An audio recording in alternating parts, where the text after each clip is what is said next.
So my name is Bruce Hammond. I work with GrowthPoint, and we're the ones that have been doing a lot of the marketing and fundraising and so forth. And so I just wanted to kick off the town hall meeting. Our goal of the town hall meeting is to engage our important donors and to get feedback on the types of communications that you want to hear, what types of updates, and also give you a voice as to where our priorities are and the things that we should do differently than we're currently doing. So I apologize ahead of time. I'm getting over a cold. Now, Rick is sitting in Africa, in Tanzania, and of course, it's a third world country. We'll see how well the internet works for him. But if he ends up starting to break up or whatever, then I can kind of take the the slides and take it from there. So, Rick, let me hand it to you. Okay. Thank you, and welcome everybody that could have the time to join us. Bruce, if we go to the next slide. MGRC started as me 4 years ago. We have made an official organization 2 years ago. We have a U.S. Entity that is the MGRC Inc., and the board members are Randy Freeman, Dan Martineau, Jay Bazine, Joyce Hammond, and myself. All the board members obviously are volunteers. And this is the legal entity in the U.S., the 503c1, that basically provides the fundraising and the infrastructure and so forth, for the U.S. entity, if you will. And then go ahead, Rick. You've got the, and then of course there's a local organization. So to be a legal entity in Tanzania and to be able to own land in Tanzania, we formed an international NGO. The board members here on the upper right is Danini, and Danini is actually the founder of another Maasai women's organization. In the middle, the lady is named Esopat. She's been working with me for the last 2 years at LOSIP and helping me start up the organization here. We have Bruce, Dan, Randy, and myself as the U.S. entity. And the reason we have expats on the international board is so we can control the financials and the direction of the NGO.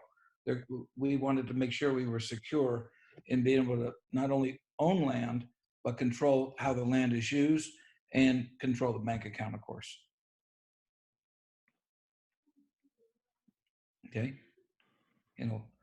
I think one of the things that came out when I did the fundraiser in America, people were asking me, well, what's your transition plan for the girls? And I really never thought about a transition plan because I always took each girl we took as one of my own children. So basically I was adopting these children, not legally. We have legal guardianship, but we don't have we're not legally adopting them, but we raise them as our own.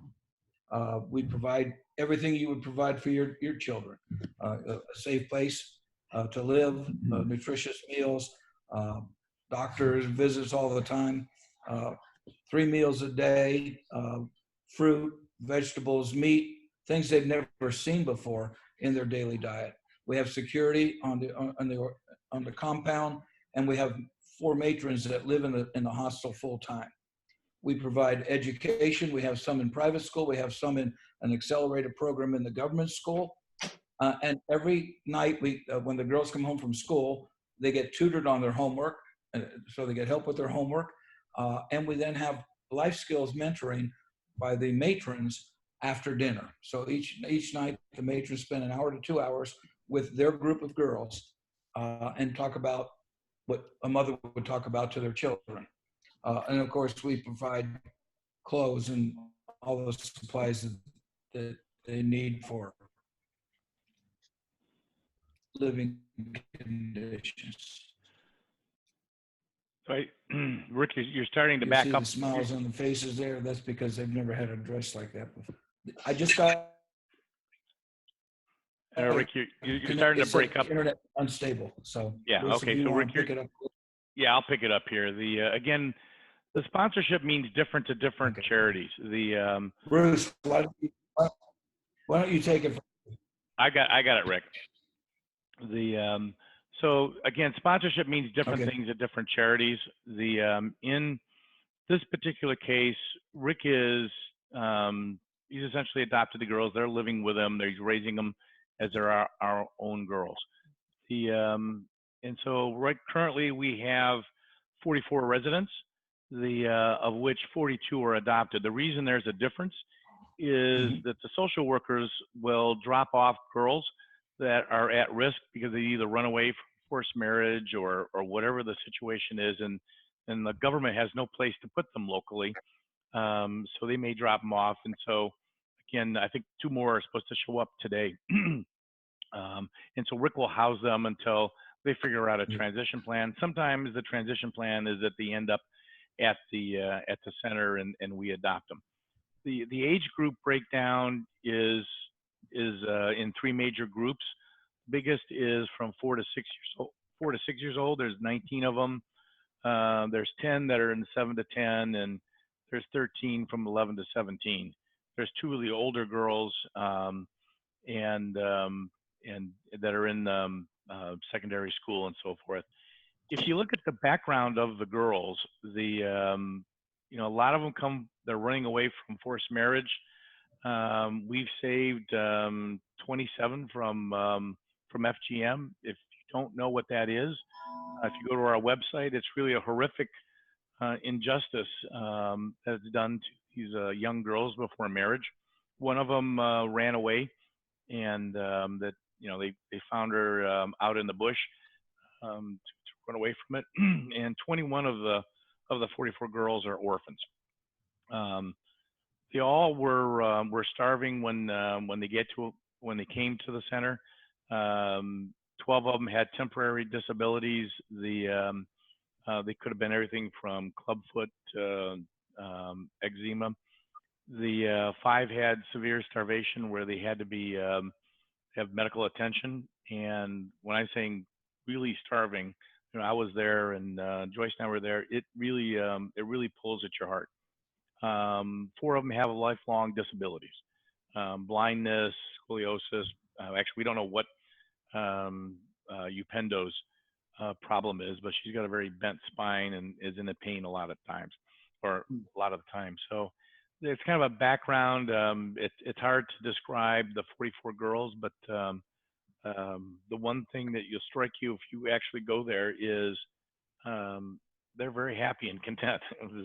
So it always amazes me is that people with very, very little in their attitude towards life. Rick, are you back? Can you talk about the staff? If you can hear me. Yep, I can hear you. So we have a group of women, of which we have 3 cooks. We have an assistant manager. The assistant manager does not live on site. The 2 of the 3 cooks do not live on site. We have an intern who does not live on site.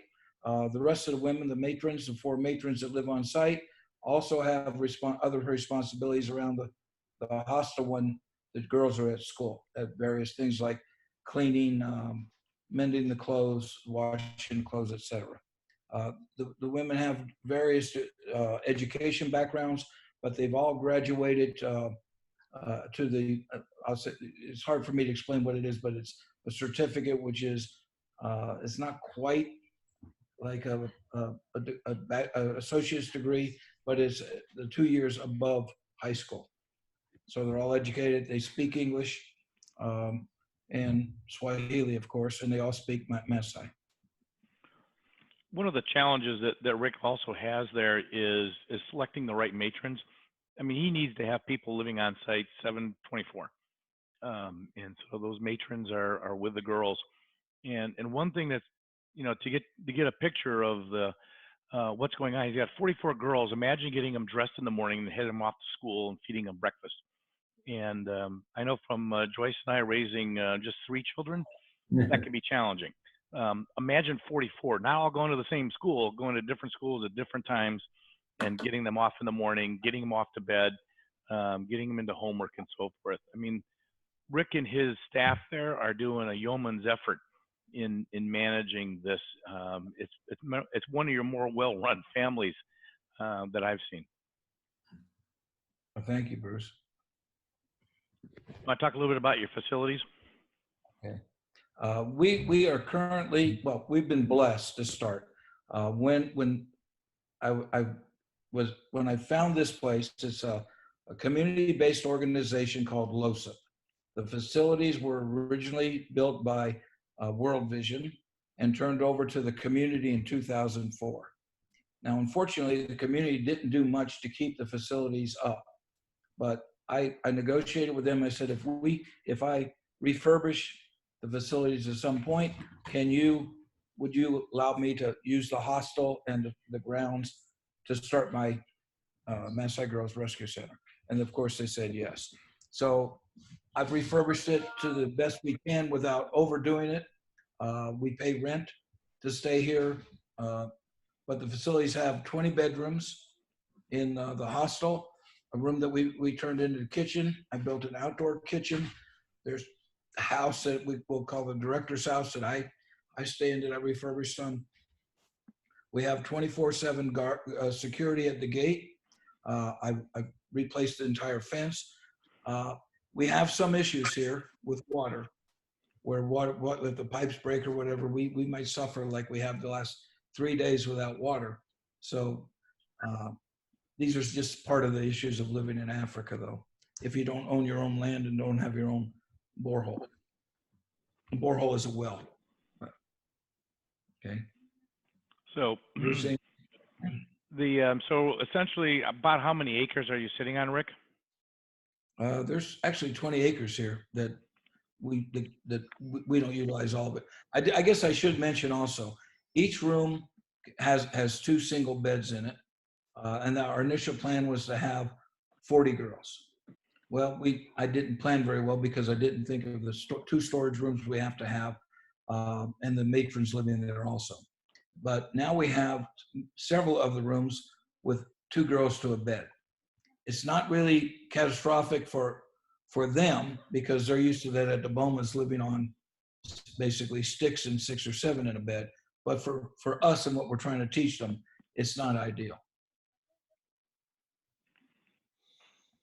The picture on the top left is a classroom that they always also use as a dining room in the evenings. And we have to platoon them in for dining because we don't have the facilities to feed all 44.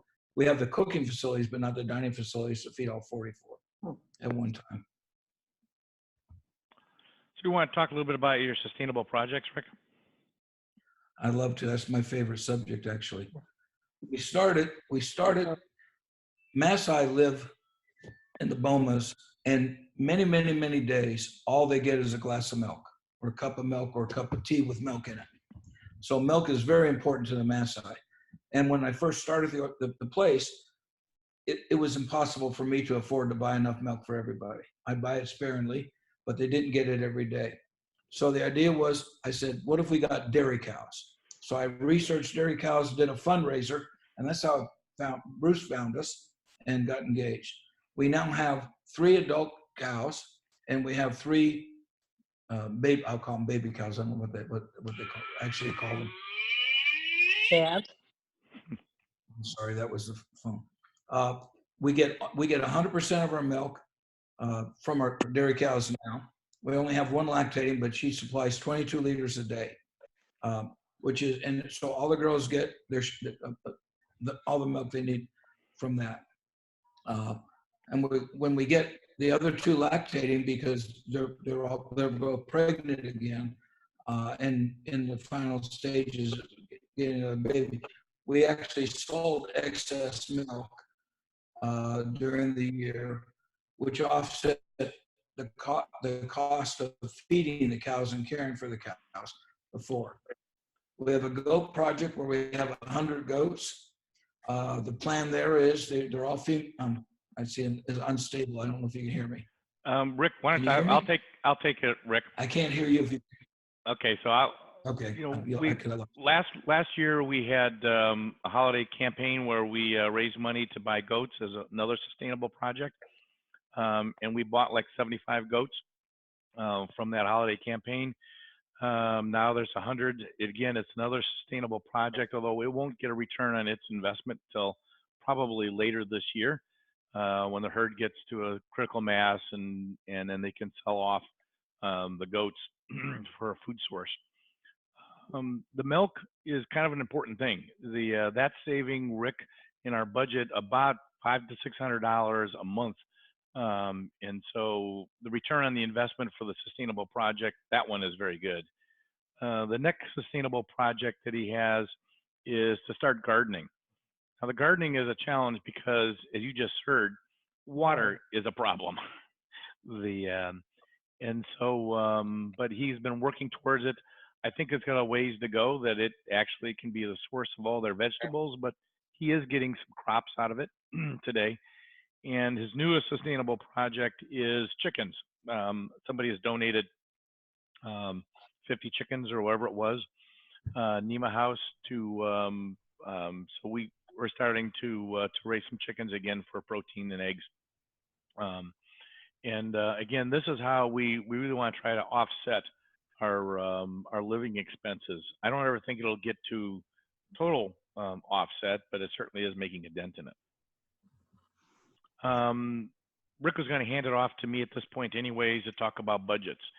The budget has been a challenge in any startup organization where you don't know what things are going to cost until you start doing it. But Joyce, who is our financial controller for the organization, and Rick and I sat down over a year ago and we started working up what is our budget so we know how many dollars we need to do in fundraising and so forth.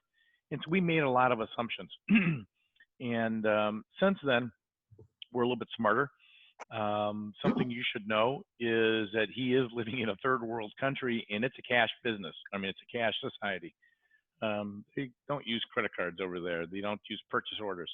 So everything is handled in cash when he buys food, when he buys, no matter what he's buying, a cow or a goat or a service and so forth. And so what we've been doing in the last 3 or 4 months is we're putting a business system in place that records every cash transaction.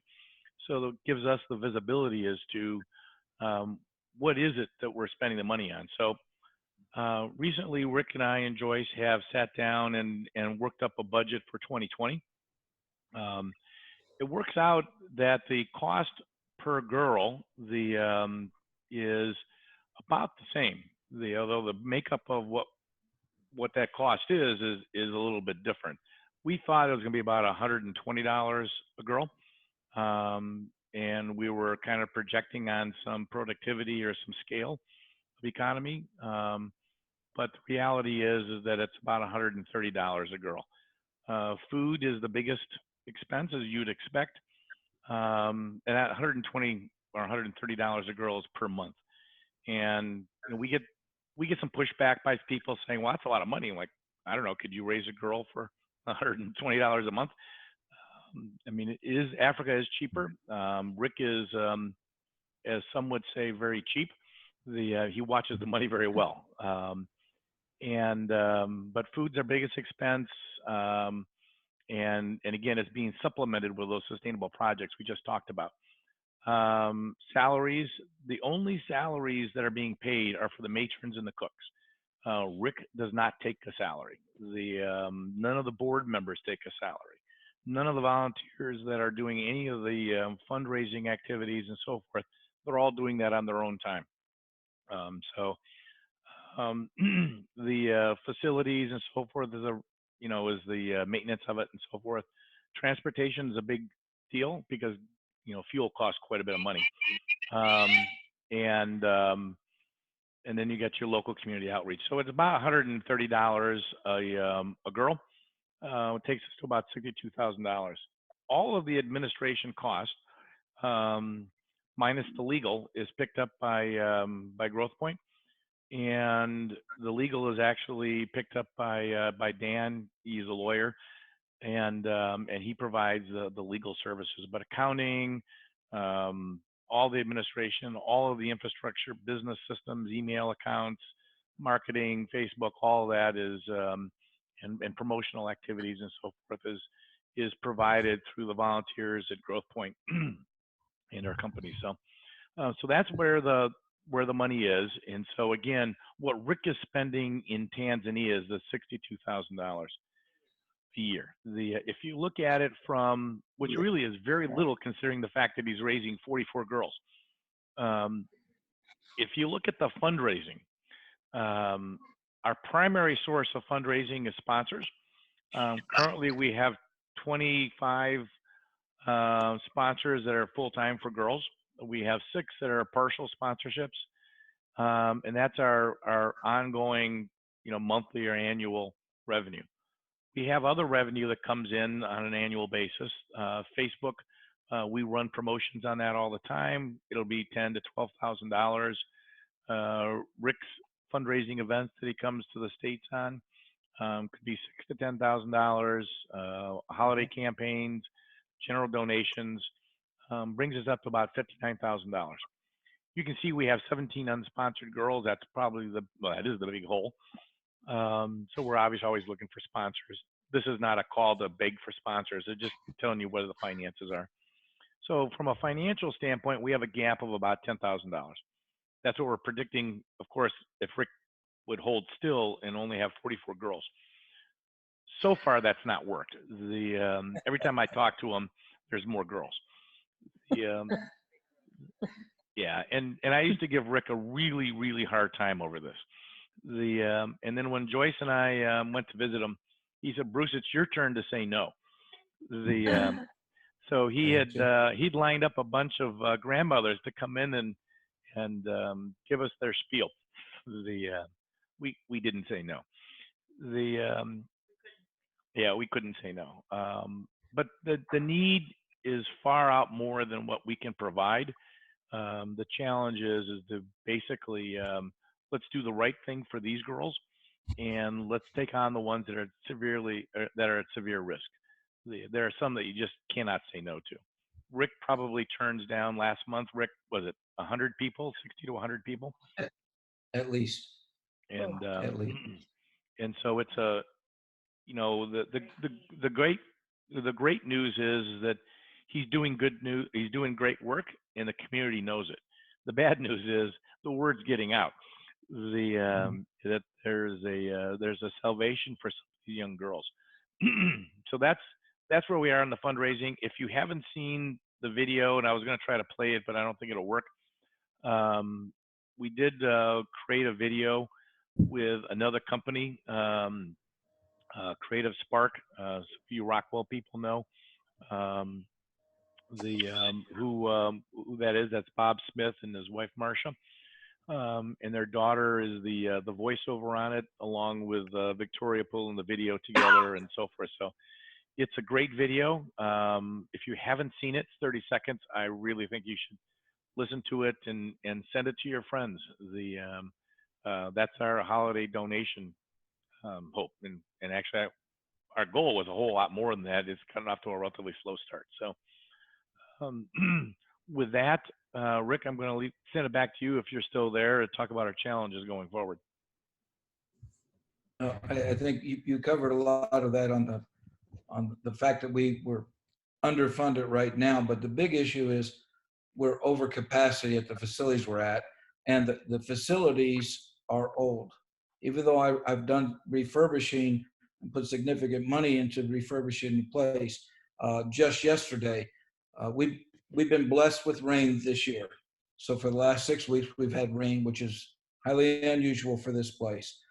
Everything's good about that, except last night we had some heavy rains and it broke the toilets in the back of our hostel.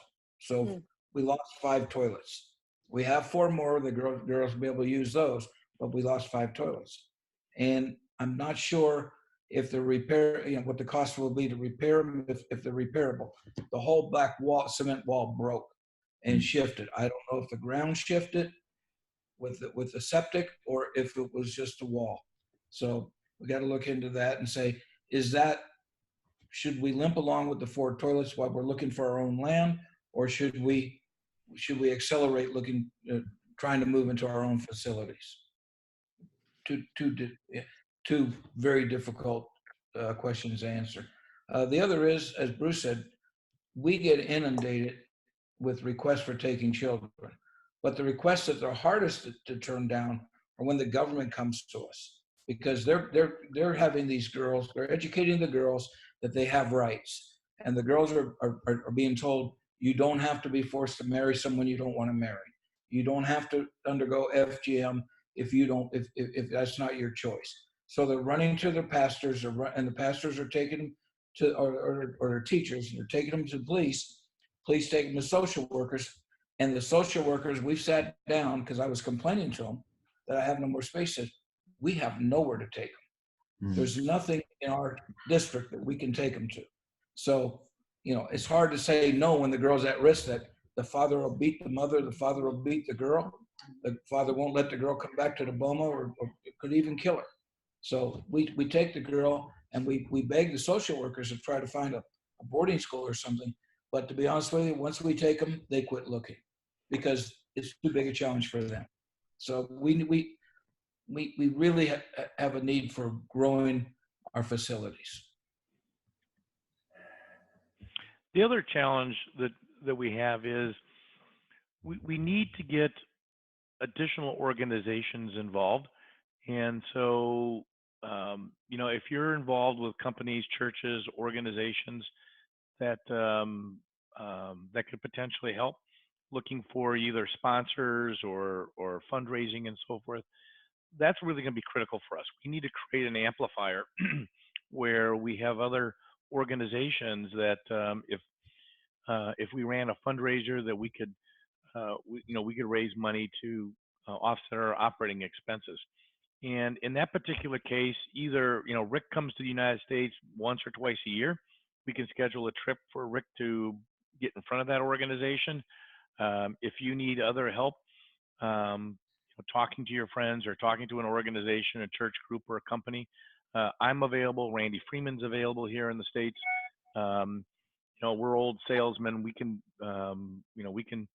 certainly articulate what the needs are and so forth, and be a spokesman so that you're not necessarily the one doing that. But the more help that we get from an organizational standpoint, or if in your your circle of friends and so forth, if you need help talking about this, as I said, we'd be more than happy to put together a meeting, to sit down one-on-one and meet with folks. So I'll put that out there. Bruce, one thing, also volunteers. The more people we can get to come here and see what we're doing, I think the more exposure we'll get through them.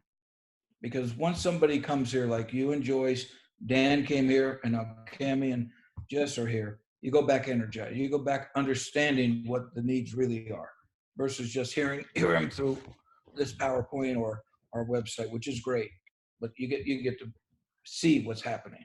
Yeah, volunteers is going to be a major push for us in 2020. I'm glad you reminded me of that. I can't think of anything that'll change your life more than spending a trip over there. Providing, spend some time there. It's also probably one of the most beautiful countries on earth to go off and do a safari and so forth. So you can turn it into a vacation also. So it's something that's could be a life-changing event for you. So Rick, do you want to talk a little bit about your future vision and where you see things going?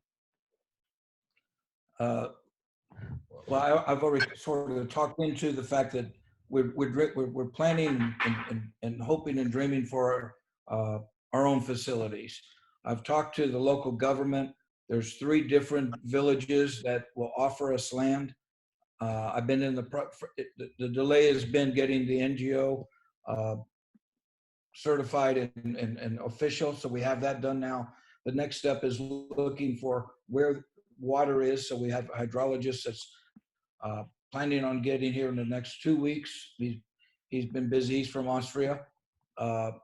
When we find water on particular pieces of land, we'll get the village to give us that land, and we're talking about 50 acres.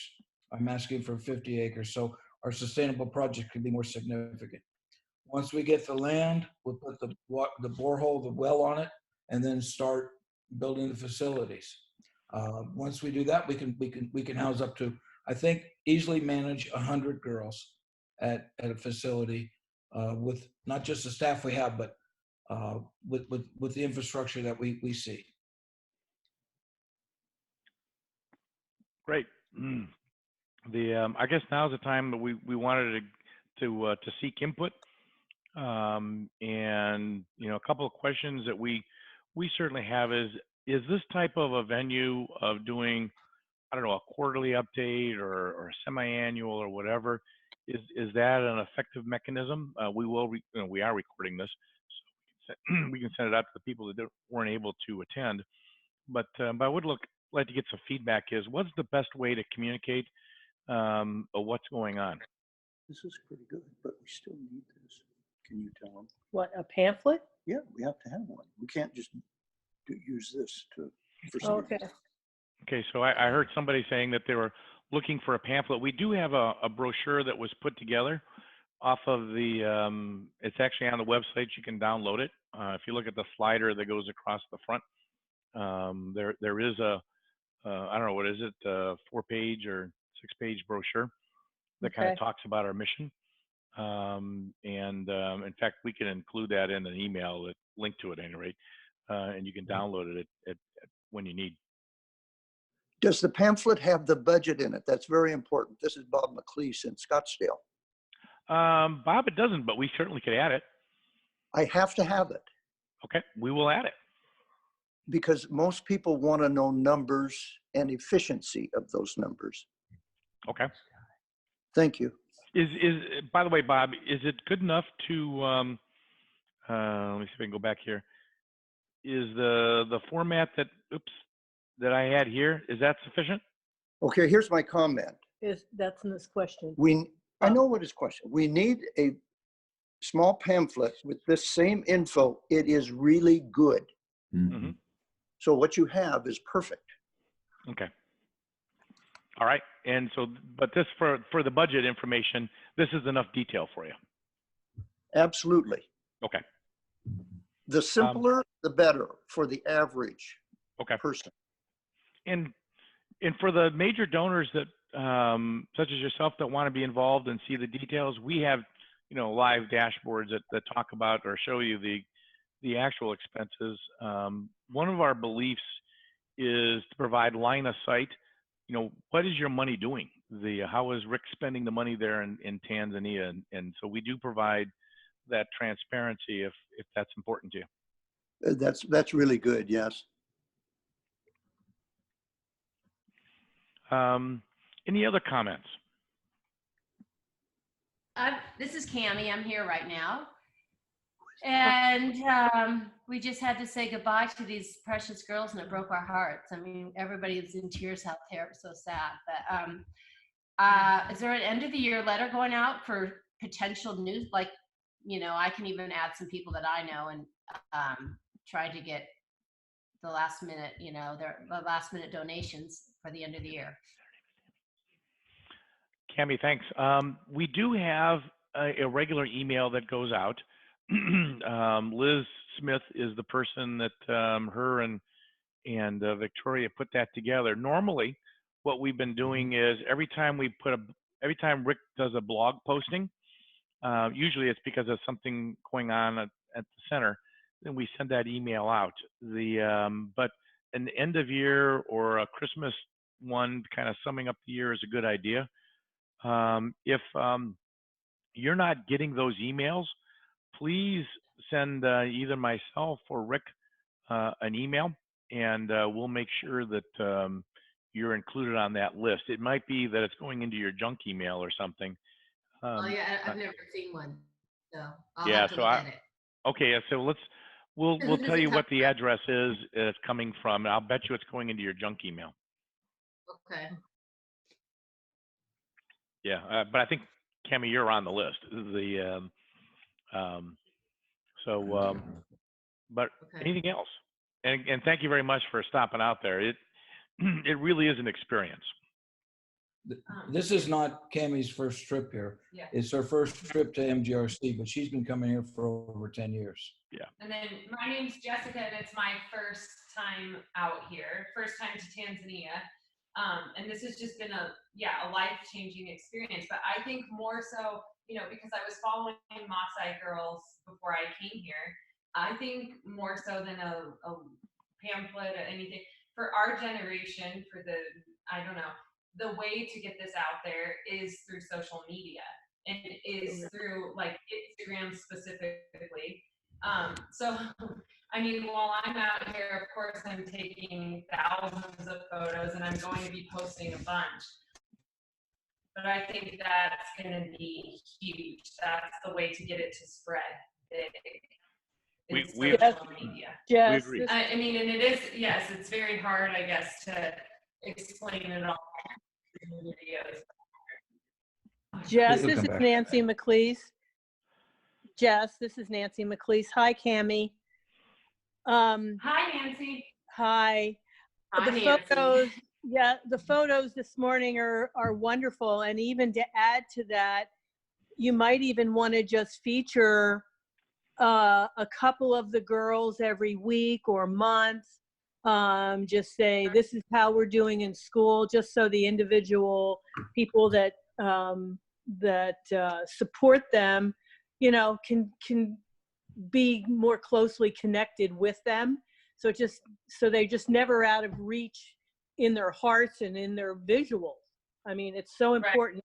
And that's social media, Yeah, that's a good idea, Nancy. I think that doing a feature on, a focus girl once a month is something that we certainly can add in that email that goes out. Mhm. And, I mean, and also even if post it on social media too. right. Even if it's just a couple of them together Yeah. or pictures of the pictures of them with those sweet little goats is so adorable, milking the cow, it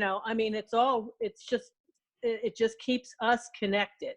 And it's Do you want to focus on the ones that aren't sponsored, or is that important? well, I think that's important too. Here are the little girls that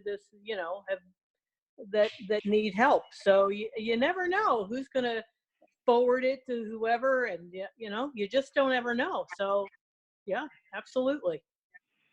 Right. I mean, our primary focus in our promotions is through Facebook, and we do advertising on Facebook.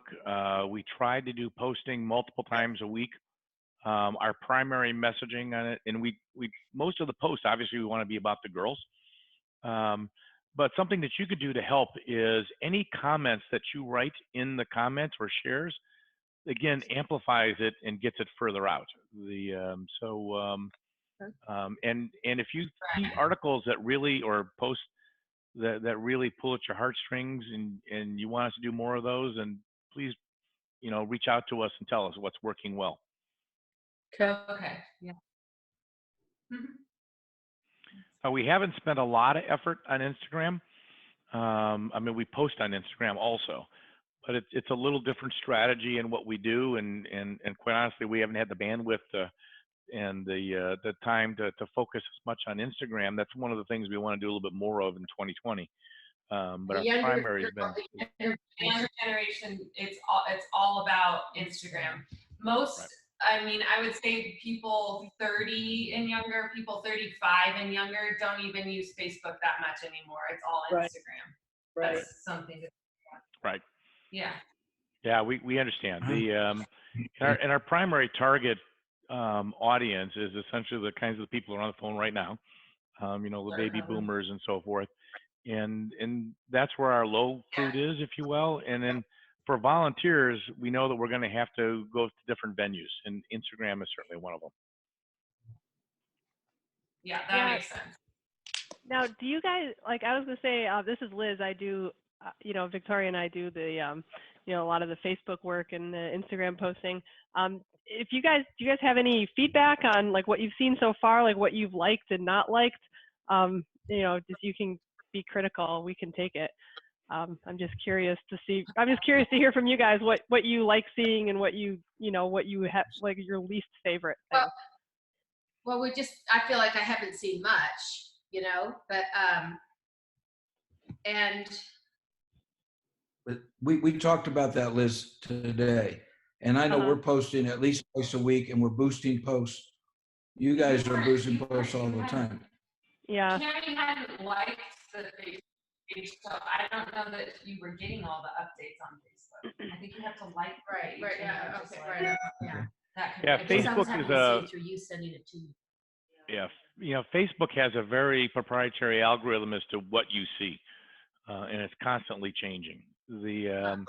And so you definitely have to like it, and then you have to engage in it. And if you engage in it, then you'll be more likely to see it. But I assure you that that we're posting multiple times a week, and the website is predominantly focused on, the blog, if you will. I'll talk on the more called weighty topics. Facebook, you got to say it in a paragraph.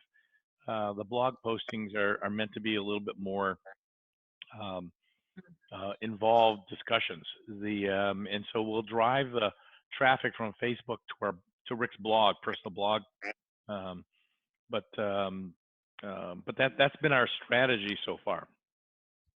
And I mean, I see everything. So as far as I know, I mean, I see everything you're talking about, and it is because I like stuff, and Every time.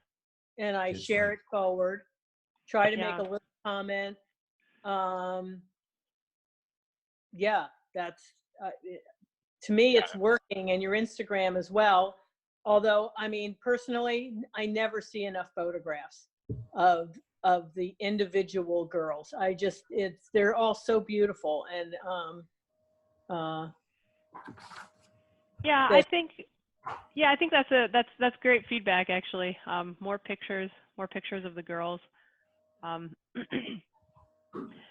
yeah, since it's a business page, like Facebook wants, they want money from us, so they don't like to get the info out to newer people unless we pay. So that's why we have to boost posts.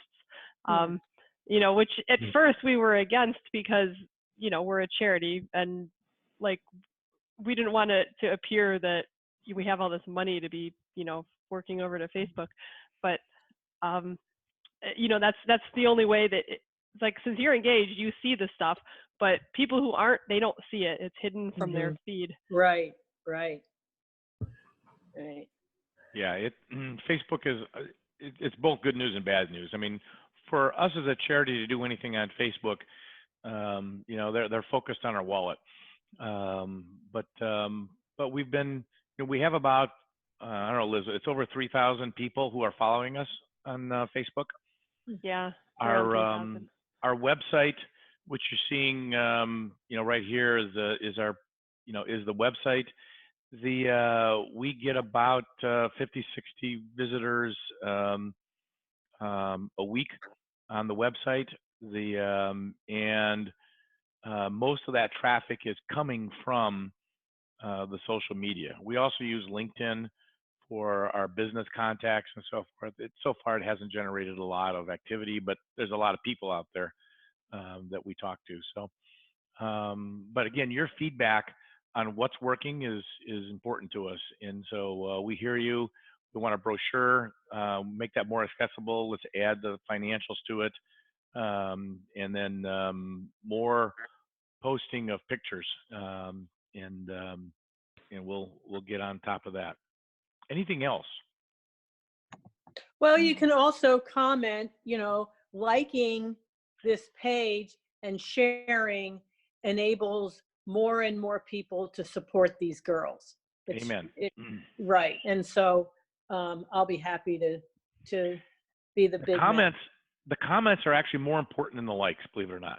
If you basically say something and you can start a dialogue on it, that drives, that's part of what the algorithm does, is it looks at how much interaction there is on a post. The more interaction, the more people see it. Okay. All right. Well, so then activity type photos of what's going on in the garden, or if the girls are cooking, if they're sewing, if they're, feeding the goats, whatever, those kinds of pictures. And then you know, and then we can add comment about it. And, Yeah, exactly. That drives traffic. The right. Is And, there a contact number that whoever is in charge of the social media, I can send you photos and I can send you, I mean, I know they're all from this week, but you can post them as you wish. That would be great. Yes, I would love pictures. I would love that stuff, Cami.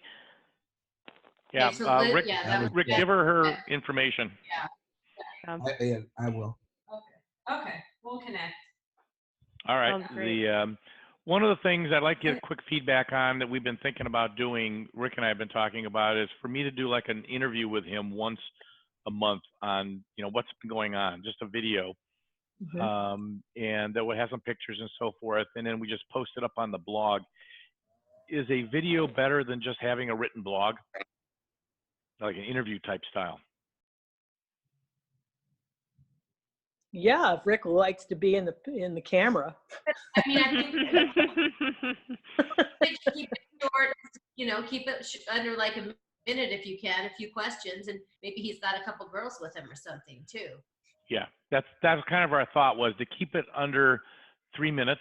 And we would have pictures in it that would go with it. You know, pictures of the girls and so forth. That would kind of the same style of video we did on the holiday video.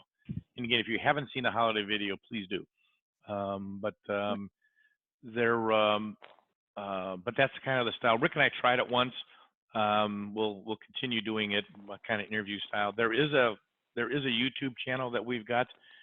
We don't do a lot to promote that, but we'll make sure that you're aware of it. And you can see a couple of the interviews that I did with him when I was there, just driving through the bush.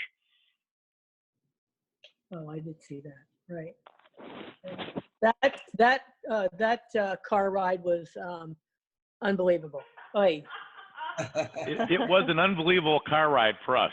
It was it's hard to describe, but we had 9 girls with us in the truck, and they're singing in the back and sitting in back with Joyce, with a couple of them on our lap, and we're driving 35 miles in the bush to get to this village, and picking up people along the way. It was a day we'll never forget. Little hair raising, huh? It was fun. I never thought that these trucks could make it through the bush like that. And he kept calling it a road, and I'm like, I don't see a road. Well, see, I didn't either. Right. That's so fun. Mm-hmm. Yeah, but yeah, we want to do more of that. That's interactive, and pretty soon we'll teach Rick how to use a camera and a video more effectively. But we're trying to get as much pictures and stuff up there to try to get the images to what he's dealing with and what he's doing. Mm-hmm. Bruce, seriously, the problem I have is it's hard to take pictures in the dark here. And You know what?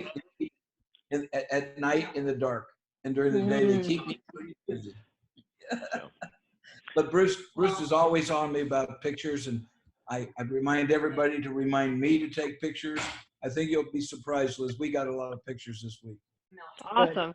That's great. Great. Well, I say I'm taking partial credit because Tammy and Jess are my guests, but they took the picture. All right. Well, I know it's holiday season here. I really appreciate you guys spending the time. I know Rick does. Thank you, everybody. And we'll let you get back to your holiday weekend. And again, any other feedback, we appreciate. As I said, we recorded this, and we'll send a link to the people who couldn't make it, and we'll probably post it someplace, so that if you want to link people to it. Yeah. Hey, Bruce, this is Randy. Just quickly, as we go into the holiday season, if you can just tell one person at your Christmas gathering about this and get them interested, it would really help. I've found that the more we talk about it and whatever, the more people go look at it, and it spreads quickly. And right now, without a big sponsoring organization, we're the folks that kind of got to have this done. So if you get a chance to do that, don't hesitate. Yeah, it's exciting being on the ground floor. I think Rick is doing the Lord's work there, and we're particularly blessed to be able to help him. So Again, thanks everybody, and have a happy holidays and Merry Christmas.